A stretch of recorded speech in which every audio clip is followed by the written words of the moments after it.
जंगल से घिरा एक छोटा उजाड़ गांव, जिसमें डूबते सूरज की भयानक चमक फैली है।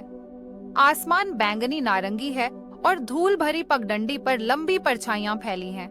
एक विशाल प्राचीन बरगद का पेड़, जिसकी जड़ें और लटकती लताएं फैली हुई हैं, एक सफेद साया पेड़ के नीचे मंडरा रहा है, जिसका चेहरा अस्पष्ट है और पेड़ की मुड़ी टुड़ी शाखाओं में छाया हुआ है।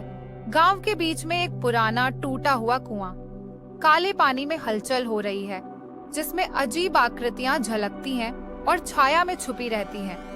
एक पुराने गांव के मंदिर के खंडहर, जिन पर बेलें चढ़ी हुई हैं, दीवारों पर चमकते हुए अजीब प्रतीक उभरे हुए हैं और प्रवेश द्वार के पास एक भयानक धुंध छाई हुई है। पुराना टूटा हुआ मिट्टी का घर, जिसमें एक खिड़की से धुंधली रोशनी झलक रही है।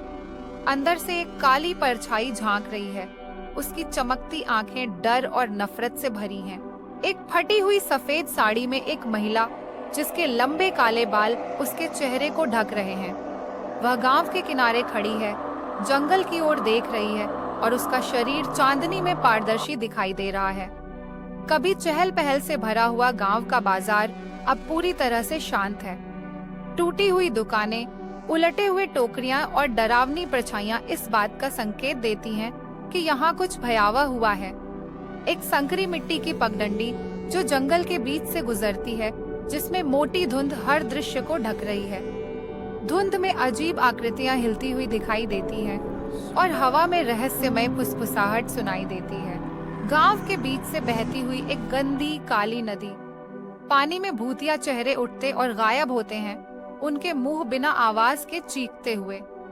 गांव के एक पुराने बुजुर्ग की भूतिया आकृति, जो अपने पुराने घर के पास मंडरा रही है, पारंपरिक धोती पहने हुए, और उसका चेहरा डर और दुख में मुड़ा हुआ है, मानो वह गुजरने वालों को चेतावनी देने की कोशिश कर रहा हो।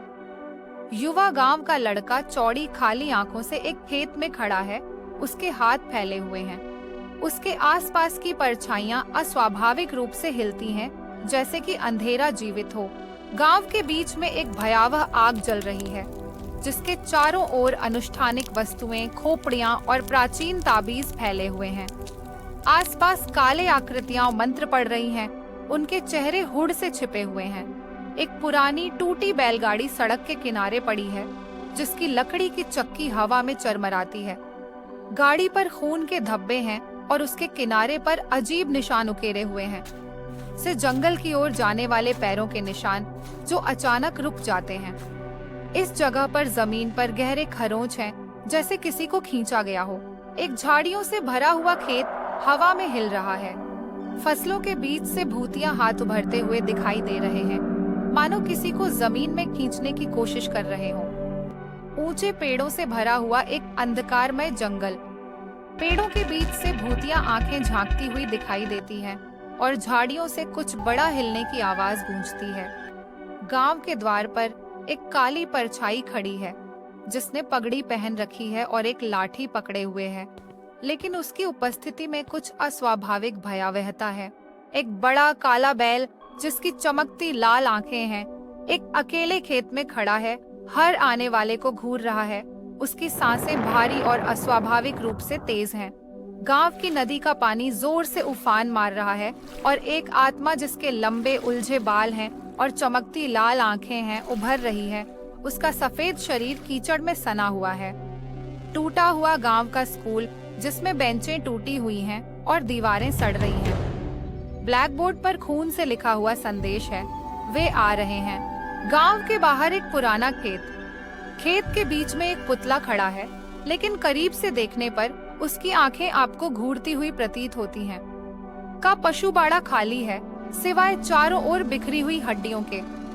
दरवाजे खुद ही बंद हो जाते हैं और दूर से भूतिया गाय की आवाज सुनाई देती है। गांव एक हिंसक तूफान में फंसा हुआ है, जिसमें पेड़ों के पास बिजली गिर रही है। हर बार जब आकाश चमकता है, बादलों में भूतिया चेहरे दिखाई देते हैं। गांव के किनारे खड़े अंधेरे प्राचीन पेड़, जिनकी टेढ़ी मेढ़ी शाखाएं हैं। जंगल से एक हल्की फुसफुसाहट सुनाई देती है, जो ग्रामीणों को अपनी ओर खींच रही है। एक लाल साड़ी में एक महिला नदी किनारे खड़ी है। उसकी पीठ मुड़ी हुई है, लेकिन जब वह मुड़ती है तो उसका चेहरा एक भयानक खोपड़ी जैसा दिखता है और उसकी आंखों में अस्वाभाविक रोशनी चमक रही है। के बीच में एक छोटा मंदिर है जिसमें एक पत्थर की मूर्ति है। यह सामान्य देवी देवता जैसा दिखता है, लेकिन करीब से देखने पर इसकी आंखें आपको घूरती हुई प्रतीत होती हैं और अंधेरे में हल्की सी चमकती हैं। गांव अंधेरे में डूबा हुआ है, सिवाय तैरती हुई लालटेनें जो अपने आप हिल रही हैं। ये हवा में झपकती है और हिलती है, और जैसे जैसे ये आगे बढ़ती है वे एक बड़ी डरावनी आकृति का रूप ले लेती हैं। गांव के बाहरी हिस्से घने और सुनसान हैं। चट्टानों पर अजीब प्रतीक उकेरे हुए हैं और कहीं दूर से ढोल की ध्वनि सुनाई देती है।